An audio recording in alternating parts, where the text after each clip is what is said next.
Elizabeth Loftus. She's a professor at the University of California. Of course, her talk is called The Memory Factor, and her limerick is this. The guy was a guest, not a member. The month was July, not December. The shirt wasn't red, it had blue stripes instead. See, I told you, you just can't remember. Please welcome Elizabeth Loftus.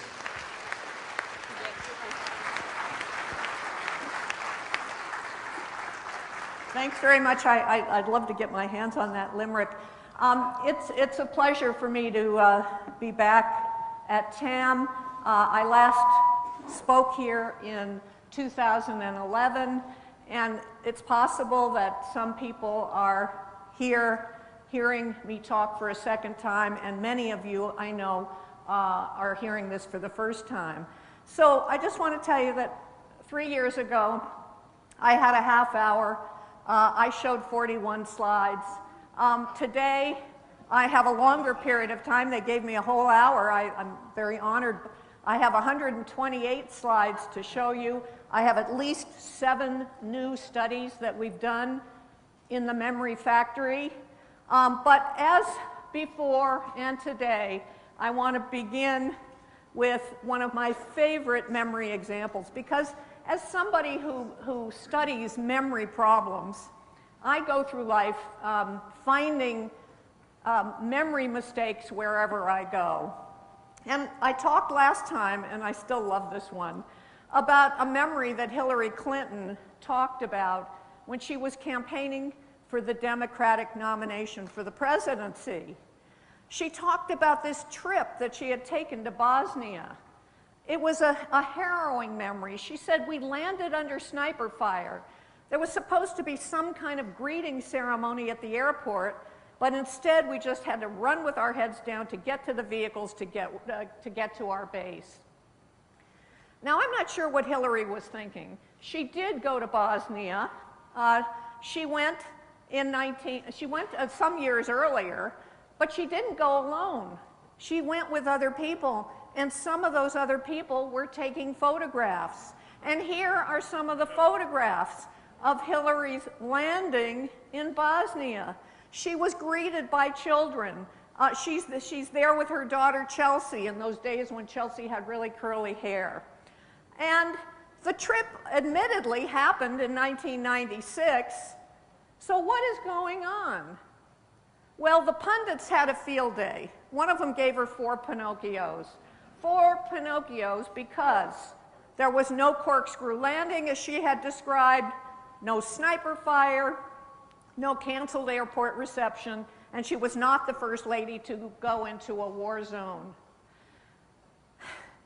Obviously, the insinuation here that she was deliberately lying, I don't think she was, and she did come forth with an explanation. When confronted with the evidence that her memory was false, she said, I made a mistake. I had a different memory. I made a mistake. That happens. It proves I'm human, which for some people is a revelation, she said. Well, just to show you now the bipartisan nature of my collection, I want to tell you about a memory of Mitt Romney when he was running for the presidency recently.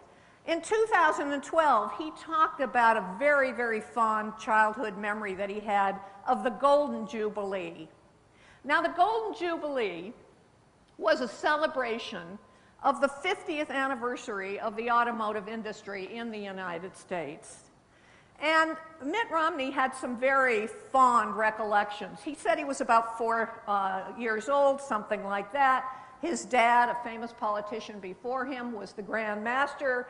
The main street, Woodward Avenue, was painted gold. A very fond memory. There was just one problem with Mitt's memory, and that is this. The Golden Jubilee happened on June 1st, 1946, 9 months before Romney was born. And so we might be able to say that he could have been conceived at the time, but it is inconceivable that he was actually there. So far, Mitt Romney, I don't think, has come up with an explanation for this mistake. And, you know, most of what I do, actually, in my work as a memory scientist and the applications of that work is to look to legal cases.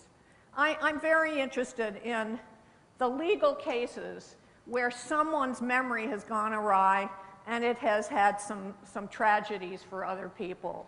You just have to go to the website of the Innocence Project, where you will find a collection of more than 300 individuals who have been convicted of crimes, spent 5, 10, 15, 20 years in prison until DNA proved their actual innocence.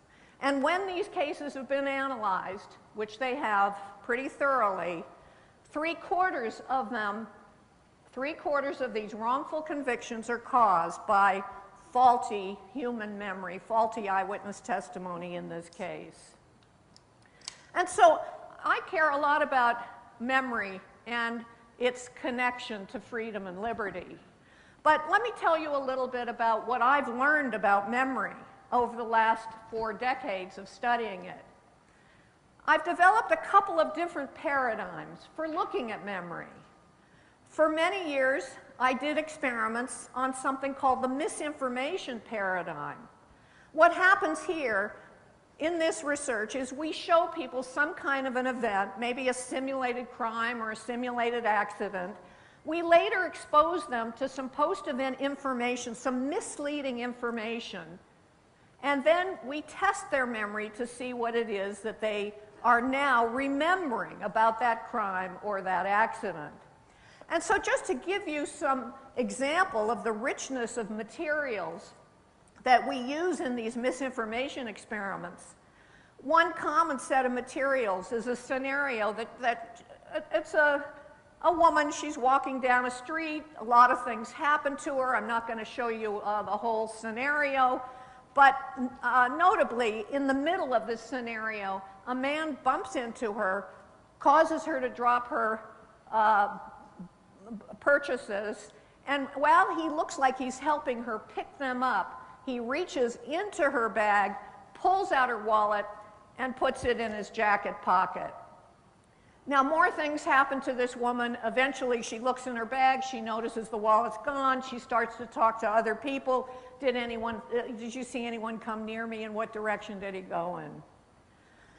The post-event information, after this crime is completely over, is delivered as a ostensible version of the event reported by another witness.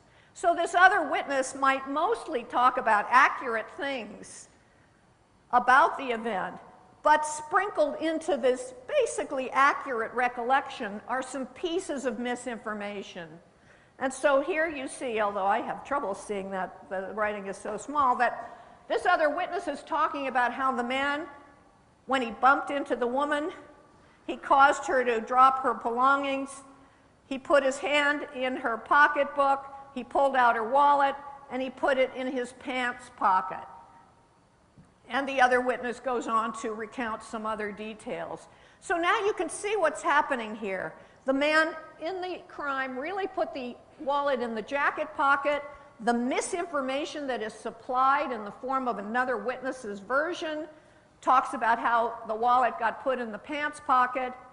That's the misinformation, and now our subject witness has to tell us, what do you actually remember seeing? Where did you actually remember seeing him put that wallet? And many of our research subjects will say, I saw him put it in his pants pocket. They've responded to the misinformation. It has become their memory. This research on memory distortion, in which we can change memory for the details of actual events, follows along work that I did decades ago, where we showed a simulated accident. A car goes through an intersection with a stop sign, and by asking a single leading question that insinuates it was a yield sign, we get lots and lots of people to believe and remember they saw a yield sign controlling the intersection, not a stop sign. Well, today, the misinformation effect continues to be studied. And I thought I would tell you a little bit about some relatively new research on memory for faces and engage you in a demonstration. This is a collaboration with a couple of former graduate students, Maya Cook, Julie Quack, and my colleague Don Hoffman at the University of California, Irvine. And I thought it would be interesting for all of you to get a feel for this study. If you'll permit me to do a demonstration with you, and I just don't want you to think too much. I want you to kind of go with the flow. So I'm going to start this demonstration by just showing you a few faces. This is what we call the study phase.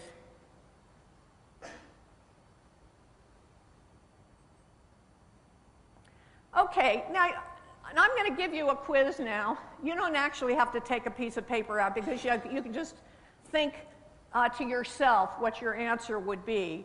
I'm going to, with these actual materials, we'd have a longer passage of time before the quiz. I don't want to use up my whole hour waiting for the passage of time, so I'm going to quiz you right away. I want you to think to yourself, I'm going to show you two faces, and you just think, don't say anything to anyone, just think to yourself, in the study phase, did you see the one on the left or the one on the right? So you are just thinking left or right. Think to yourself, in the study phase, did you see the one on the left or the one on the right? Just think to yourself, don't say anything. In our studies with these materials, we'd have another passage of time. I don't want to wait for that before I gave you another test. And I want to do something a little different for this other test. I'm going to this time show you a pair of faces, and I'd like you to vote for the one you saw in the study phase, the one you remember seeing in the study phase. And so, here's the first test trial. Raise your hand if in the study phase you saw the face on the left. Look around. I see tons of hands going up. I was going to try this with clapping like Steve Novella did, but it seems to work with hands. How about the one on your right? Raise your hand. I see one hand here. Are you feeling a little strange right there? That it's hard for me to see with the lights the way they are whether there are any other hands, but I think you can say overwhelming preference for the one on the left. Let's have another test trial. Raise your hand if in the study phase you saw the face on the left. Well, I see a hand there. Not too much interest in voting for the... Are you feeling a little strange there too then? Okay, how about the one on the right? Raise your hand. Look around. Tons of hands. An obvious, overwhelming preference for the face on the right. How many in the study phase saw the face on the left? Raise your hand. I see a bunch of hands. How many saw in the study phase the face on the right? I see a bunch of hands. And then I see a whole lot of people, wimps, who aren't voting at all because you don't know what to do. But those of you who did vote, you're deeply divided. You can't both be right. Half of you are wrong. Why are you wrong? I made you wrong. And I made you wrong right here in the middle of a talk on memory distortion. So how did I do that? I showed you three faces in the study phase, face 1, 2, and 3. And then for the final test, I tested you with pairs of faces. The right answer for the first test trial is the one on the left. Overwhelmingly, you preferred that. The right answer for the second face is the one on the right. Overwhelmingly, you preferred that. The right answer for the third face, the one on the right, and that's where you were divided. And you may think, well, maybe it's that last pair, they're just more similar to each other. But that's not the reason you made the mistake, because the same algorithm was used to create these faces. The external features were kept the same, and the internal features were changed, and that algorithm applied to the alterations of all the faces in a pair. What is different is what happened during that quiz phase. Because for the first face, I gave you a quiz. I paired the true face with a completely novel one. And as you sat there silently, you said to yourself, I saw the one on the right.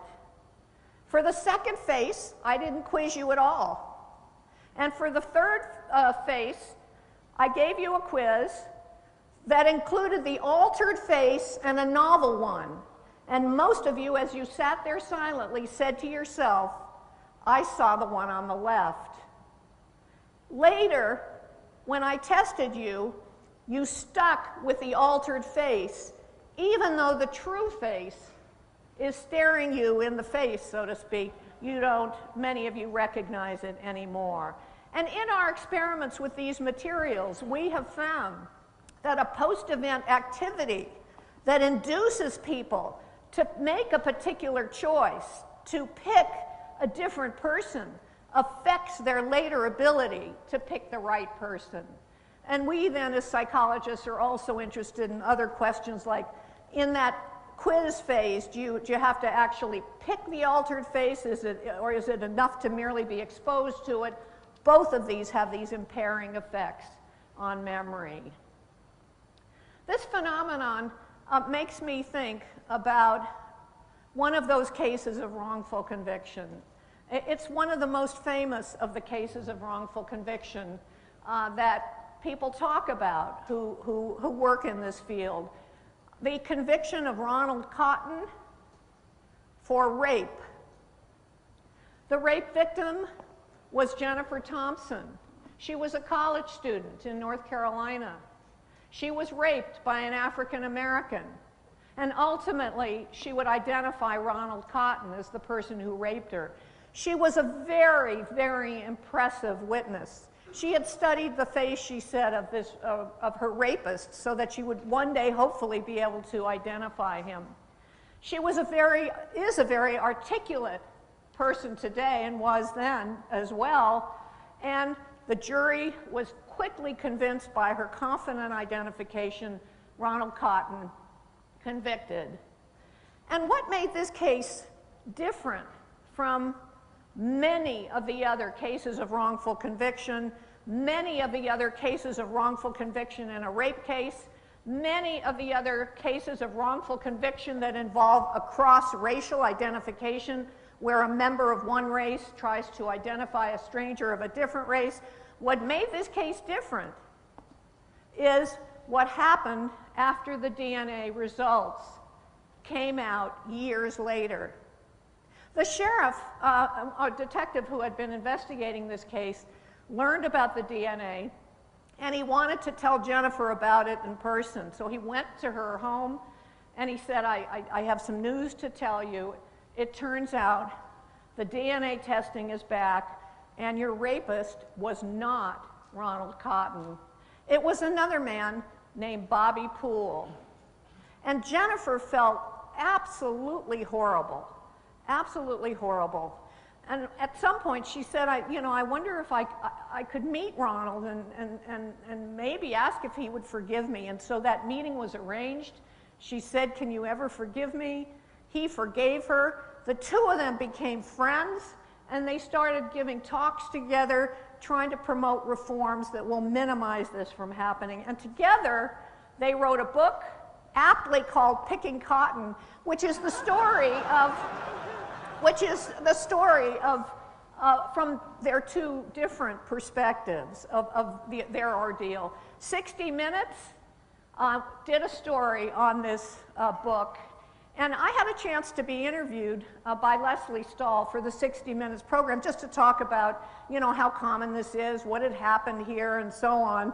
And so there I am being interviewed by Leslie Stahl, and you can see there that even though they paid distinguished professors a decent salary at the University of California, Irvine, there I am wearing the same jacket, because it's like my favorite jacket, but the bracelet is new. So in any event, one of the interesting things about this case is that Jennifer had had a chance to see Bobby Poole after the Cotton conviction, because there were rumors going around that it might have been that somebody else Bobby Poole might be bragging about this. And when she saw him, she said, no, it's not him. It's Ronald Cotton. That had become her memory. So I did the demonstration for 60 minutes that I did with you here. I did it for Leslie Stahl, and when she got to that pair of faces, she looked at them, for the longest time, and then she said, I'm baffled, and she went ahead, she picked the wrong face. So all of you in this room who did so as well, you are in excellent company with one of our leading investigative journalists. Sometimes when I'm talking about this work, particularly the faces, to members of the legal community, to judges, or sometimes even to lawyers, well, they wonder, these faces and these altered faces and seeing a lot of faces and seeing them in a laboratory, I mean, this is not the same thing as somebody who goes through a very, very stressful experience. And maybe the same kind of findings wouldn't occur. Well, I want to tell you about a study that was done on people who went through a very, very stressful interrogation. My access to this unusual group of subjects comes from the chief investigator, Charles Morgan, a psychiatrist, who has been studying military personnel who are going through survival school, which is a school that is set up to train our military. What's it going to be like if you are ever captured as prisoners of war? And Morgan and colleagues' original paper on this subject was done maybe 10 years ago. What these soldiers are learning is how to evade the enemy, how to escape if they're hunted down, how to resist if they're captured or tortured. They're put into a mock prisoner of war camp. It looks something like this. Once they're caught, they're hooded, strapped together, stripped of their identities, thrown into these little cells with these third world toilets, no toilet paper, one of my worst nightmares there. They are rescued by helicopter, which is what's going to happen to them if they're being held in a jungle area where it's too dense for the helicopter to land. And ultimately, they're rescued, and there's an absolute flood of emotion. Morgan and collaborators have studied the stress hormone levels associated with this experience of going through this survival school. And you can see these are cortisol levels for a variety of activities. The survival school is shown in red, and those stress hormone levels are as high or higher than stress hormone levels associated with other kinds of activities that are known to be pretty stressful, like skydiving for the first time, shown there in green. So I had a chance to talk Morgan into introducing misinformation into one of these survival school studies, and we just published this paper last year. So just to tell you a little bit more about the study where we did this, the survival school starts with some classroom instruction over several days. Then these soldiers are sent out into the field where they try to evade being captured. They're out there for 4 days. They're not going to be able to evade being captured. They are captured. They're put into the mock prisoner of war camp. They undergo a 30-minute, extremely stressful interrogation, and some of them are going to get misinformation, and others will not after the interrogation, and eventually they're going to be released and their memory will be tested. One of the ways we introduce the misinformation into the minds of these military personnel is we held up a photo and said, look at this photo of your interrogator. Did he give you anything to eat? Did he give you a blanket? Did he let you speak with any other people? The trick here is this is a photograph of a completely different person. So the real interrogator or perpetrator could be this individual, but the photo shown to the misinformation subjects looks completely different. And what we ended up using in this study is something called a target absent test, where the real guy isn't there. That's what target absent means. but the foil shown to the misinformation soldiers is in the number 2 position. And I've blocked out the faces of the other individuals in this array for national security purposes. Without any misinformation, what did these soldiers do? Slightly more than half of them went ahead and picked someone as their interrogator. They were all wrong, of course, because it was target absent, and not particularly often did they pick the foil shown to the other group as misinformation.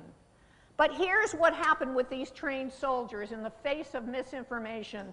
91% of the time they picked someone, and mostly the person they picked was the photograph that had been shown to them. We also had some other conditions in this study where we tried to mislead people and suggest to them that certain objects existed that didn't. Without any misinformation, only 10% remembered a telephone that wasn't there, 3% remembering a gun, 2.5% remembering glasses on the main interrogator. But after being exposed to misinformation, the rates of people telling us they remembered things that didn't happen skyrocketed. And so what this study is showing is that even these highly trained soldiers make false identifications. They can do so with high confidence. Misinformation leads to more of them and more reports about non-existent objects.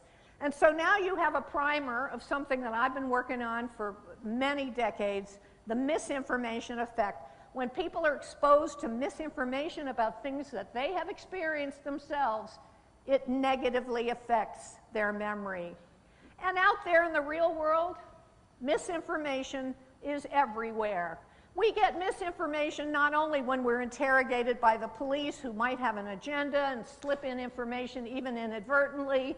We get misinformation when we talk to other witnesses who might have seen something similar to what we saw. When we're exposed to media coverage, where occasionally misinformation filters in, and all of these provide an opportunity for a memory distortion, contamination, transformation of the sort that we're seeing in these studies. In the 1990s, I began to see an altogether more extreme kind of memory problem. Some people were going into therapy with one kind of problem. Maybe they had an eating disorder, maybe they were depressed, and coming out of therapy with a different problem. Memories for horrific brutalization, sometimes memories for being raped in satanic cults, animal sacrifice, baby breeding, baby sacrifice, the works, all their parents supposedly involved in this cult. When you start to look at these cases, you find out that certain kinds of psychotherapy was involved in a lot of this. And so we needed something different than the misinformation paradigm in order to study this. And we developed something that's now called the rich false memory paradigm. If these memories aren't real, where are they coming from? So in our new research paradigm, there's no event to begin with, but we ply people with suggestions about the past, and then we test them to see what they remember, either about their childhood or their more recent past. We're looking to see, can we plant a very rich, whole false memory, not just turn a stop sign into a yield sign, or make people believe that the guy had curly hair instead of straight hair. So how are you going to study this? How are you going to study this? What kind of rich false memory should we plant in the minds of people in order to study this phenomenon? We do have to worry about the human subjects review committees on our colleges and university campuses. They're going to review our proposed research with human beings, and they're not going to let us go forward if they think we're going to harm the subjects. Didn't seem too likely that the human subjects committee would look kindly on a proposal that we want to see if we can convince people that daddy raped them in satanic rituals. So, we needed an analog. And that's what a lot of psychological work is about. We needed something that would have been mildly traumatic, at least, if it had actually happened, but something that wouldn't harm the subjects and would pass muster with the Human Subjects Committee. And at some point, we came up with the idea Why don't we try to get people to believe and remember that when they were 5 or 6 years old, they were lost in a shopping mall, they were frightened, crying, ultimately rescued by an elderly person and reunited with the family. And when we did this first study of rich false memories, we found that with 3 suggestive interviews, we could talk and convince about 1/4 of our subjects to develop a complete or a partial false memory. Well, the study got criticized even before we had a chance to publish it. One of the criticisms was, you know, getting lost is common. Show us you can plant a memory for something that would be more bizarre, more unusual, more traumatic. And other investigators, and we too, stepped in to do this. So in a study done in Tennessee, the researchers planted a false memory that when you were a kid, you nearly drowned and had to be rescued by a lifeguard, succeeding with about 1/3 of their subjects. And in a study done in Canada, researchers planted a false memory that something as awful as being attacked by a vicious animal happened to you when you were a child, succeeding with about 1/2 of their subjects. And in a study done in Italy, researchers succeeded in planting a false memory that you witnessed a person being demonically possessed as a child. And in a study done in the state of Washington, the researchers planted a false memory that you had an accident at a family wedding when you were a child and you spilled punch all over the parents of the bride. And so we can plant these rich false memories using various forms of suggestion. We've tried using forms of suggestion that we see going on in some psychotherapy sessions, like guided imagination.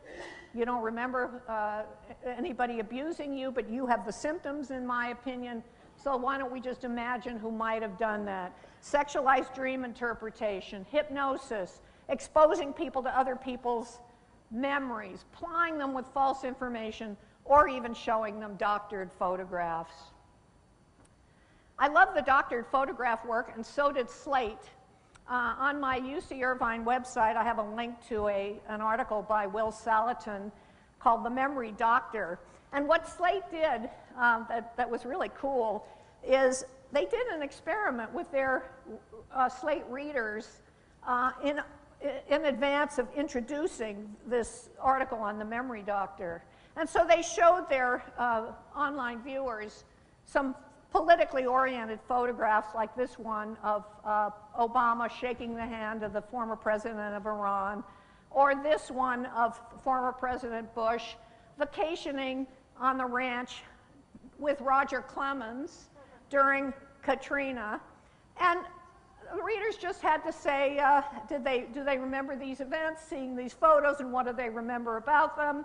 It turns out many of them said they remembered these photos, but they couldn't have, because they were created with Photoshop. So someone else was actually visiting Bush, but Roger Clemens' photo was Photoshopped in. And our president didn't shake the hand of the former president of Iran. Someone else did, but the photo was Photoshopped. And here you see some data on how often people said, yes, there were 5 different fake photos. The green tells you how often people remembered the, let's see, that's the Bush-Clemens one, about 15% of the time. And the Obama handshake looks like a little over 25% of the time. These readers said, yeah, I remembered it. And they didn't just say, yeah, I remembered it. It turns out who has a false memory depends on your political orientation.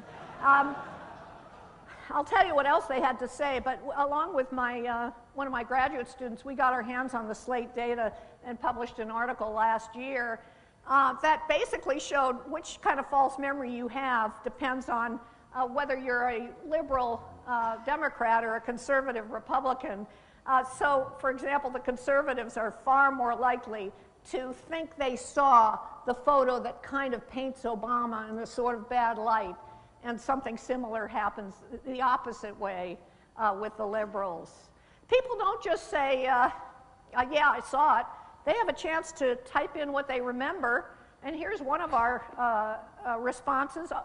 about the Obama, read it on the internet at work, remember it perfectly. I do remember Fox freaking out about this. They said it made America look weak. And for the vacation photo, big Astros fan, live in Texas, very much remember this. Or I really hated the fact that while Bush is entertaining a baseball legend, the Astrodome is being used as a makeshift hotel. All that rich detail wrapped around these false recollections. And that rich detail, unfortunately, can make people who don't have the evidence believe that the story is true. More recently, we've asked this question. If I plant a false memory in your mind, does it have repercussions for you? Does it affect your later thoughts, your later intentions, or even your later behaviors? Now, how are we going to study this? What we decided to do is, let's see if we could plant a false memory that you got sick eating a particular food as a child. If I could get that memory going in you, then maybe you wouldn't want to eat the food as much. And we would be demonstrating a repercussion of the false memory. And so with my former postdoc and grad students, we did our first study on the consequences of a false memory, getting some people to believe that they got sick eating hard-boiled eggs, others to believe they got sick eating dill pickles. Here's how we did it. We gathered a whole bunch of data from people, data about their personality, their thoughts about food. We waited a week. We brought them back to the lab. We told them we fed all their data into our really smart computer program, and it revealed certain things happened to them. And so here is the profile. They think it's very individualized. Johnny gets one that says, our smart computer says you felt sick after eating a hard-boiled egg. He's got to think about this for a while and then tell us how much at a hypothetical party he wants to eat certain foods that are laid out on a buffet table. On that list are hard-boiled eggs and dill pickles. So here's how much people want to eat the eggs and pickles. If they don't get any false feedback at all, they slightly prefer the eggs in that setting than the pickles. We're not even interested in that. Here's how much they want to eat the foods if they were exposed to the manipulation, but they didn't buy it. They didn't develop a false belief or false memory. And here's how much they want to eat the foods if they were exposed to the manipulation and they fell for it. They don't want the foods as much. And I will tell you, this is one of the great moments in the life of an experimental psychologist, when the grad students, bring you the Excel spreadsheets and the graphs, and I looked at those data and I thought, wow, it was possible to plant a false memory of getting sick. It did have consequences. If we could do this with a fattening food, think about it. I mean, we could be on the brink of a new dieting technique, move over Atkins. And so we did a similar study with strawberry ice cream, a fattening food, same methodology, gather data from subjects in one session. They come back a week later. We tell them we fed their data into our really smart computer program, and we ask them some questions. So Mary gets told, by the way, our computer reveals that you felt ill as a child sometime after eating a strawberry ice cream. She has to think about these experiences. That one false item is embedded in a list of other items that we think are true of most kids or many kids, like you didn't like spinach. And she's got to think about the experience and try to remember it if she can. Here's how much people want strawberry ice cream if they weren't given any false feedback. Here's how much they want it if they were exposed to the manipulation and they didn't buy it. And here's how much they want the food if they were exposed to the manipulation and they fell for it. They don't want the food as much. We've done other studies where we show you it's not just a hypothetical party where people tell you what they think they want to eat. When we give people a chance to actually eat the foods after we have planted the false memory, they don't eat those foods as much. In one study done in the Netherlands, people were given a chance to eat egg salad after they had developed a false memory that they got sick on it as a child. They don't eat as much egg salad. And in some beautiful studies in Canada, done by Scaboria and collaborators, similar kind of thing. You plant a false memory. This time it was peach yogurt, that you got sick on peach yogurt as a child. Give them a chance, even a month later, to eat some peach yogurt, and they don't eat as much. It's not just food.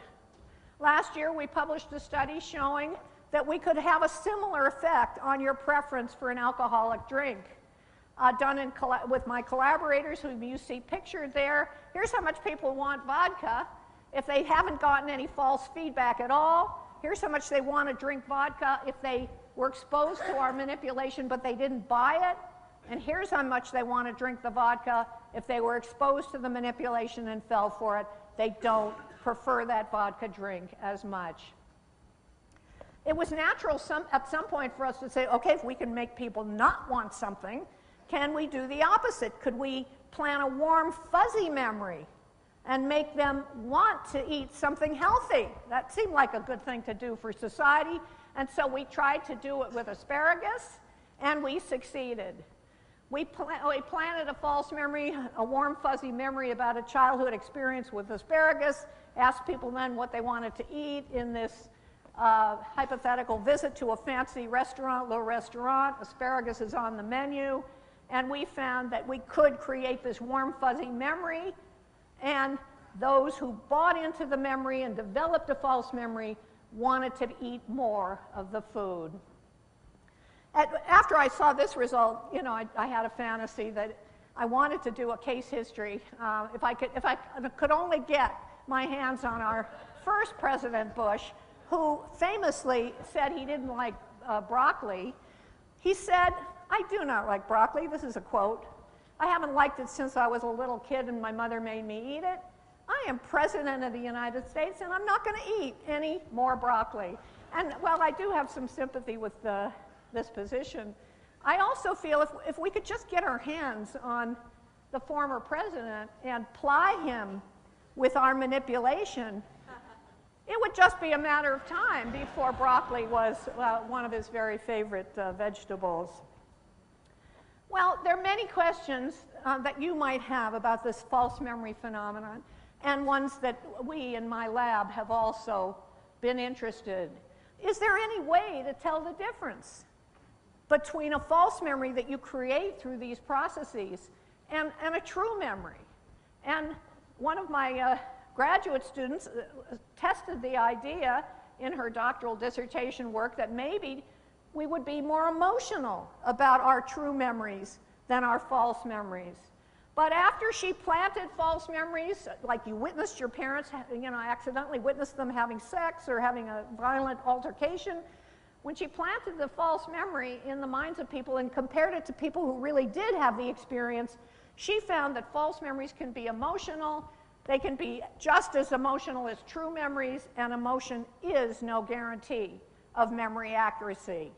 In contrast to what I hear from opposing experts in many of the cases that I have been involved in, where those opposing experts will say, "I believe her trauma memory is real because she shows emotion when she tells me about it." You might think maybe neuroimaging, maybe the brain signals are different when we are recounting a false memory versus a true memory. Well, I teamed up with some other investigators, and we did a neuroimaging study as people were recounting true memories and false memories. And the overwhelming pattern that we saw was the similarity in terms of the neural activity. Even though there was slightly more activity in the visual cortex when people were recounting a true memory, and slightly more activity in the auditory cortex when people are recounting a false memory, the impression really here is of the great similarity. You might think that true memories would persist longer than false memories. But in a study done with my Chinese collaborators, one of the largest studies of subjects in a misinformation experiment,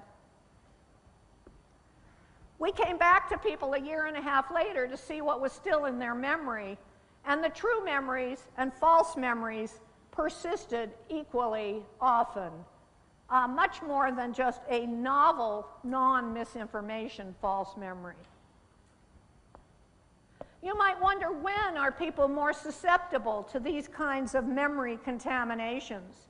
In a study that we will publish in a month, headed by one of my graduate students, Stephen Frenda, on sleep deprivation, we wondered whether sleep deprivation would be associated with susceptibility to false memories. And so in this study, some individuals were allowed to sleep, others were sleep deprived, they were kept up all night in the lab. They were then put through a misinformation experiment, and we found that those who were sleep deprived were much more susceptible to contamination of their memories. And we like to think of this in conjunction with some of the practices of interviewing suspects when they are sleep deprived, fatigued, kept in the station for 15 hours and what might this do to their susceptibility to leading questions and other forms of contamination. You may wonder whether we are all susceptible to these contaminations. Is anyone immune from having their memories be modified by these kinds of tactics? Well, we got our hands, with the help of another lab, and in a study headed by one of my graduate students, Lawrence Patias, we found a group of individuals who have highly superior autobiographical memories. You might have seen these people be studied, interviewed and shown on 60 Minutes. 60 Minutes has done a few programs on them. They remember what they did just about every day of their adult life. It's pretty astonishing. So we got a group of these people with superior memories, and then an age-matched control group of people with normal memories, and put them through a misinformation experiment. If anything, those HSAMs, highly superior autobiographical memories, had somewhat more in terms of misinformation memories. We put them through a number of other false memory tasks, and our basic conclusion about this group really is that people with extraordinary autobiographical memories nonetheless are vulnerable to false memories, as shown in different memory paradigms, just like people with normal memories. So it makes us wonder whether there's any group that would be immune to these kinds of contaminations. We do know that some people are more susceptible than others, and in a study done with my Chinese collaborators, for example, we've done misinformation studies. Some people adopt lots of misinformation, some adopt a relatively little bit of misinformation. Who are the people? We can do correlations with sort of standard measures of intelligence, and we do find some significant correlations, so that if you score higher on standard tests of intelligence, you are somewhat more resistant to having your memory be influenced in this way. But do keep in mind that some of the most educated, intelligent people on our planet have shown that they too can be susceptible to developing false memories. So all that Harvard degree for Mitt Romney and that Yale Law School degree for Hillary didn't protect them from having false memories. So in closing, I just want to make a few remarks. I believe that this work has a lot of implications for our understanding of the nature of human memory and the malleability of memory. If we can get people to believe that they witnessed demonic possession, that they witnessed Barack Obama shaking a hand, and that they have all kinds of other details associated with this, it shouldn't surprise us when people remember UFOs or other kinds of bizarre bending spoons that they claim they saw with their own eyes and that they are definitely remembering. The practical implications here, I never thought I'd be getting into the business of influencing nutritional selection, maybe making a dent in the obesity problem in our society, but I think some of that food and work with other substances can go in that direction. And of course, there are implications for legal cases. And with this ability to plant memories, to control people, to influence their later thoughts and intentions and behaviors, a number of interesting ethical issues arise here, such as when should we use this kind of mind technology? And should we ever be banning its use? After decades of working on memory distortion and, you know, hundreds and hundreds of experiments involving probably more than 40 or 50,000 individuals, plus just take the whole literature in this field contributed by many scientists across the world. If we've learned anything, I think it's this: that just because somebody tells you something with confidence, just because they tell it in a lot of detail, just because they express emotion when they're describing their memory to you, it doesn't mean that it really happened. Without independent corroboration, we can't know whether a memory is real or not. Such a discovery, I think, has made me a little more tolerant of the memory mistakes that some of my friends and family members sometimes make. You don't need to call people a liar. You can just think that maybe they have a false memory and it's just a part of the process. Although I'm not always this tolerant. As an individual recently published something that either is an out-out lie, Dr. Kutcher, or possibly a memory distortion, but a completely false statement about something about me. But we don't need to go there. I'll answer that after a glass of wine. So this discovery, you know, it might have made a difference in the life of Ronald Cotton. It might have made a difference for those hundreds of individuals who've been falsely accused and wrongfully convicted. And I think they all learned the hard way this, that memory, like liberty, is a fragile thing. Thank you. Thank you. Thank you. Elizabeth Loftus. Elizabeth Loftus. Excellent. Excellent.